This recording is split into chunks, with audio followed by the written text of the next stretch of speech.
आज कहीं ना कहीं मोदी सरकार ने कड़े फैसले लिए। अगर आप गंभीरता से देखेंगे, मोदी सरकार 2014 में चुन करके आती है तो आते ही तो फैसले नहीं लेगी, समय लगता है हर एक गतिविधि को पहचानने के अंदर। प्रधानमंत्री का पद पहली बार नरेंद्र मोदी जी ने संभाला, उसके बाद आप देखिए जो भी योजना आई विपक्ष ने उसका विरोध ही किया, कहीं भी समर्थन नहीं किया। चाहे सीए एनआरसी हो, यूसीसी हो, उसका विरोध हुआ। चाहे अग्निवीर की योजना हो उसका विरोध हुआ, चाहे 3 तलाक हो उसका विरोध हुआ, चाहे 35A हो उसका विरोध हुआ, चाहे 370 हो उसका विरोध हुआ, चाहे राम मंदिर था उसका विरोध हुआ। लेकिन मोदी सरकार ने बहुत ही शांति तरीके से अपने देश को टूटने नहीं दिया। आप देखिए विपक्ष क्या इसके बारे में सोच रहा है कि जब देश का बंटवारा 1947 में हुआ था तब लगभग 9 करोड़ के लगभग आबादी थी मुसलमानों की, 36 करोड़ पूरे भारत की आबादी थी बंटवारे के बाद। 9 करोड़ के अंदर से 6 करोड़ मुसलमान जो था पाकिस्तान चला गया था, 3 करोड़ यहां रह गया था, आधा वहां चला गया था, पूरा देश ले लिया था। आज वो 25 करोड़ पहुंच गए हैं और भारत का मुसलमान 30 करोड़ प्लस कर गया। ये कहीं ना कहीं आबादी को बढ़ाया नहीं जा रहा, कहीं ना कहीं मानसिकता वो नहीं है। उसके बाद भारत का जो मुसलमान 47 में यहाँ रह गया था, चलो वो तो समझ आता है कि कहीं ना कहीं उसने एक विकल्प सोच लिया होगा कि भैया मेरा खून शामिल है हिंदुस्तान में, मैं हिंदुस्तान में रहूं। लेकिन ये 55 लाख बच्चे, ये 5 लाख महिलाएं, क्या इन 22 करोड़ मुसलमानों में शोहर नहीं ढूंढ पा रही थी?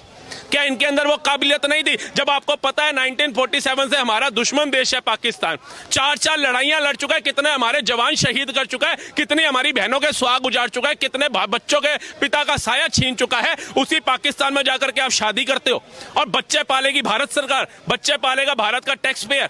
क्यों भैया आप बताइए? आज अगर वो बच्चा रो रहा है और आप मीडिया के माध्यम से कह रहे हैं कि इस बच्चे का क्या कसूर है, ये 6 महीने के बच्चे को तो पता भी नहीं हो क्या रहा है, तो उस बच्चे के कसूरवार मोदी सरकार नहीं, उस बच्चे के कसूरवार आप लोग हैं। बिल्कुल सही। क्यों आपको वहीं शोहर मिला? और आप बताइए अगर आज मोदी सरकार वहां पे हमला कर दे, आज परमाणु गिर दे वहां पर, तो ये जो महिलाएं 5 लाख आ रही हैं जिनमें 83,000 का डाटा तो पंजाब साइड का है, ये अपने शोहर के लिए छाती पीटेंगे या भारत के साथ खड़ी होंगी? ये वहां के लिए खड़ी होंगी। जिनके बच्चे यकीम हो जाएंगे, जिन पाकिस्तान में मारे जाएंगे आतंकवादियों के साथ ही वहां पर, तो ये बच्चे बड़े होकर के अपने बाप का बदला लेने के लिए भारत में ही बम फेंकेंगे या पाकिस्तान के पक्ष में फेंकेंगे? आप बताइए कौन फेंकेगा? इसकी जिम्मेवारी कौन लेगा? इसकी जिम्मेवारी विपक्ष लेगा क्या करके? नहीं ले सकता वो जीवन में भी। जो कह रहे हैं कि मोदी जी 10 दिन हो गए सोए हुए हैं, 56 इंच का सीना क्या, इनसे पूछिए तुम्हारी दादी को आयरन लेडी बोला गया था, क्या उन्होंने अगले दिन ही जाकर के बांग्लादेश को अलग कर दिया था या संयुक्त राष्ट्र भी गई थी, या जाकर के 1.5-2 महीने तक धक्के खाए थे उसके बाद जाकर के बांग्लादेश को अलग किया था? जब लादेन चला गया था, अमेरिका की बिल्डिंग में घुस गया था, उड़ा दी थी, तो क्या बराक ओबामा ने जाकर के अगले दिन ही पाकिस्तान के अंदर लादेन को ठोक दिया था जो समय लिया था? हमास ने जाकर के जो नागरिकों को मारा था वहां जाकर के इजराइल में, तो क्या इजराइल ने अगले दिन ही जाकर के हमास और फिलिस्तीन पर युद्ध कर दिया था या 15-20 दिन का समय लिया था? जब पुलवामा में 40 जवान हमारे शहीद हुए थे, क्या मोदी जी ने अगले दिन ही सर्जिकल स्ट्राइक कर दी थी जिसके तुमने सबूत मांगे थे? उसमें भी 20-25 दिन लगे थे। ये सोच रहे मैगी बनाने जितना आसान है मोदी जी को उकसाओ ताकि देश का मुसलमान हाथों झंडे उठा रहा है और कल को लठ और गन और चाकू उठा ले और देश के विरोधी गतिविधियां शामिल कर दे। इनकी सोच अलग तरीके की मानसिकता की है। इनका पक्ष क्या है कि पाकिस्तान के साथ खड़े हो जाओ। नेहा सिंह राठौर किस पार्टी की बिलोंग करती है, किस पार्टी का समर्थन करते हैं? क्या पूरा भारत नहीं जानता? अब मोदी जी से सवाल आप नहीं, पूरा भारत पूछ रहा है आज कि मोदी जी क्या हुआ, क्यों एक्शन नहीं हो रहा, सब पूछ रहे हैं। लेकिन जो समझदार बंदे हैं वो समझ रहे हैं कि भैया रशिया ने बोला हुआ है पाकिस्तान में जो भी मेरे नागरिक है वो वापसी आ जाओ, अमेरिका ने बोला हुआ है मेरे सारे नागरिक वापस आ जाओ, ऐसे अलग अलग देशों के प्राइम मिनिस्टर्स ने बोल रखा है कि हमारे जितने भी नागरिक हैं पाकिस्तान छोड़ करके अपने अपने देश वापसी आ जाओ। वो मूर्ख हैं, उनको नहीं पता कुछ होने वाला। आज भारत के कितने नागरिक हैं जो है पाकिस्तान में वापसी ना बुलाए, उनकी जान की कोई कीमत नहीं है। ये तो चाहते हैं कि भारत आक्रमण कर दे इनके बहकावे में आकर के और जनता को इतना उकसा दे कि जनता भी जोड़ बनाए, आक्रमण हो जाए। अगर रशिया के कुछ नागरिक मारे जाए, अमेरिका के नागरिक मारे जाए और अलग कंट्रियों के मारे जाए तो वो हमारे साथ खड़ी होगी। जैसे जब बांग्लादेश इन्होंने अलग किया था तो आपको याद होगा अमेरिका, ब्रिटेन और चाइना ऐसी बड़ी बड़ी कंट्रियां जो थी पाकिस्तान के साथ खड़ी थी, हमारे साथ सिर्फ एक रशिया था। आज हमारे साथ रशिया के साथ साथ अमेरिका भी खड़ा है, ब्रिटेन भी खड़ा है, ऑस्ट्रेलिया भी खड़ा है, इजराइल भी खड़ा है और साउथ की कितनी कंट्रियां खड़ी हैं इस्लामिक। ये किसकी ताकत है? ये 11 सालों में ये ताकत किसने भारत को बना करके दिखाई है कि इस्लामिक कंट्रियां भी भारत के साथ खड़ी है? जबकि पाकिस्तान का प्राइम मिनिस्टर टर्की भी गया होकर के आया और चाइना भी होकर के आया और आने के बाद वहां से भी सफल हुआ और आने के बाद वो बयान देता है मोदी जी आकर के बातचीत से खत्म करते हैं, जंग में कुछ नहीं रखा। ये जंग में कुछ नहीं रखा तब तुम्हें तय करना था जब अपने आतंकवादी वहां भेजे तुमने।